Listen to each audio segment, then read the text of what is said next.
자기 명의로 등기를 했어. 그럼 다른 사람들이 그 등기가 돼 있는 걸 믿고 그걸 샀어. 그랬을 경우에 법이 그걸 보호해 주느냐 이런 말이에요.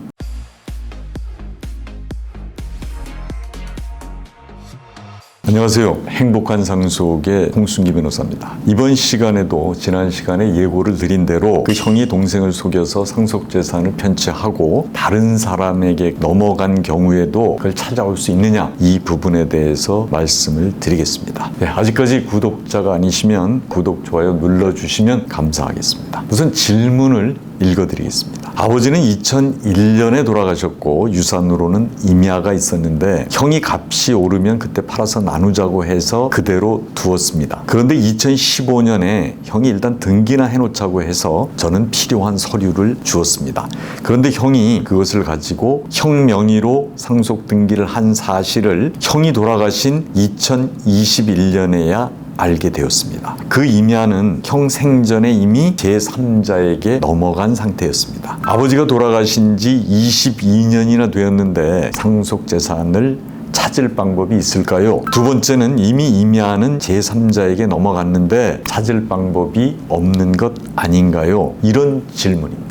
이게 이제 상속 회복 청구권하고의 문제인데요. 우선 상속 회복 청구권이 어떤 건지, 그 다음에 그게 이 사안에서는 어떻게 적용이 되는지, 그 다음에 이제 마지막으로 질문에 대한 답변을 드리는 그런 순서로 말씀을 드리겠습니다. 우선 상속 회복 청구권은 민법 제999조에 나와 있는데요. 상속권이 참칭 상속인으로 인해서 침해된 때에는 상속인은 상속 회복의 소를 제기할 수 있다. 반환받을 수 있다. 이런 뜻이고요. 그 다음에 2항은 제1항의 상속회복 청구권은 그 침해를 안 날로부터 3년, 상속권의 침해 행위가 있은 날부터 10년을 경과하면 소멸한다. 이렇게 돼 있습니다. 여기서 이제 참칭 상속인이라는 말이 나옵니다. 이게 이제 흔히 쓰는 말이 아니고 또 이제 어려워서 좀 설명을 드리면 겉으로 보면 상속인처럼 보이는 외관을 가지고 있다는 거예요. 그런데 실제는 상속인이 아닌 거죠. 이런 사람들이 호적부에 등재된 걸 가지고 상속재산을 차지했다거나, 또 하나는 공동상속인인데 공동상속인이 다른 형제를 속여서 자기 상속지분보다 더 많이 가지고 있는 경우, 이제 이런 경우를 참칭 상속인이라고 합니다. 그래서 이제 이 사안의 경우를 좀 말씀을 드리면, 원래 이제 형제는 동등한 상속지분을 갖는 건데 지금 형이 동생을 속여서 야 이거 뭐 일단 등기나 해놓자 이러고 나서 중간에 지금 상속재산 분할 협의서를 혼자 만든 거죠. 이제 동생은 둘 명의로 등기가 되는구나 이렇게 알고 있었는데 이제 혼자 명의로 등기를 하고 그 다음에 이거를 다른 사람한테 넘겨버릴 거죠. 그래서 형은 이제 우리 법에서 얘기하는 참칭 상속인이 된 겁니다. 상속회복 청구권에서 상대방, 그러니까 소송을 걸 상대방은 누구냐 하면 당연히 참칭 상속인은 들어가고, 그 다음에 참칭 상속인으로부터 재산을 취득한 제3자도 대상이 되는 거고, 그 다음에 단순히 그걸 점유하고 있는 사람도 상대방이 됩니다. 그러니까 이제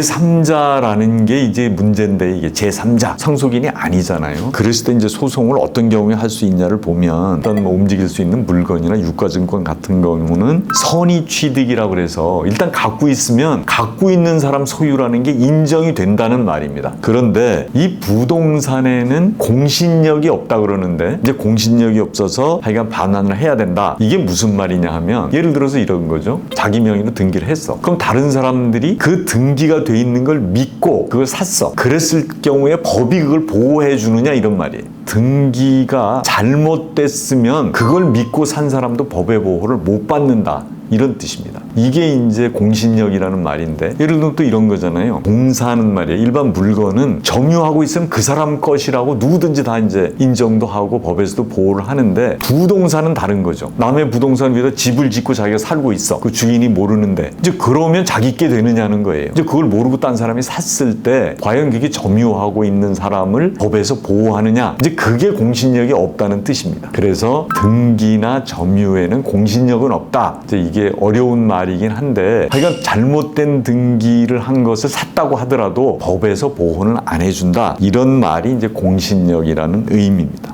그리고 이제 제척기간하고 소멸시효라는 말이 있습니다. 그러니까 이 기간 안에 권리를 행사하지 않으면 권리가 소멸된다. 이런 말이에요, 둘 다. 그런데 이 제척기간이라는 말은 무조건 진행이 되는 거예요. 이 권리를 행사하지 않으면 무조건 끝나는 거고, 소멸시효도 같은 뜻이긴 한데 소멸시효는 중단이 될 수가 있어요. 중간에 예를 들어서 뭐 이자를 한번 받거나, 또 예를 들어서 뭐 내용 증명을 보내서 뭐 하거나, 아니면 소송을 시작했거나 이러면 중단이 돼버려요, 소멸시효는. 근데 제척기간은 중단이 안 되는 거다. 이제 그래서 더 강한 의미가 있는 거다. 이렇게 이제 알고 계시면 좋을 것 같습니다. 상속회복 청구권에서 침해를 한 거를 안 때로부터는 3년, 침해 행위가 있었던 때로부터는 10년, 이게 이제 제척기간이라고 그랬는데, 여기서 아까 질문하실 때 보면은 2015년에 형이 등기를 했단 말이에요. 그럼 침해한 거고, 그 다음에 안 거는 형이 돌아가신 2021년에 알았다는 거거든요, 동생은. 이제 그런 얘기입니다. 그래서 제척기간이 이제 그게 한번 적용되나 요걸 한번 보면 되는데요. 그래서 이제 이 질문에 대한 답변을 드리겠습니다. 이 공동상속인인 형이 동생을 속여서 상속재산 분할 협의서를 만들고 등기를 이전하는 방법으로 동생의 상속권을 침해한 거죠. 이제 그러니까 당연히 이제 동생은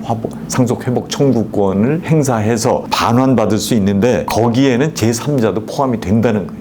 그러니까 이제 형이 가지고 있으면 형한테, 형이 제3자에게 넘겼다면 제3자로부터도 상속재산을 반환받을 수 있다. 이게 답변입니다. 그리고 이제 또 하나가, 아버지가 돌아가신 지가 20년이 넘었잖아요. 이제 그런데 상속회복 청구가 가능하냐? 제가 이제 말씀드린 게, 침해를 한 거는 2015년이고, 그러니까 아직 10년이 안 됐잖아요. 그 다음에 형이 돌아가신 게 2021년이니까 아직 그것도 3년이 안 됐단 말이에요. 이제 안 때로부터 3년이니까. 그래서 아직 제척기간이 지나지 않아서 이건 제3자로부터 상속재산을 반환받아 오는데 아무런 문제가 없다. 이런 답변을 드릴 수 있습니다.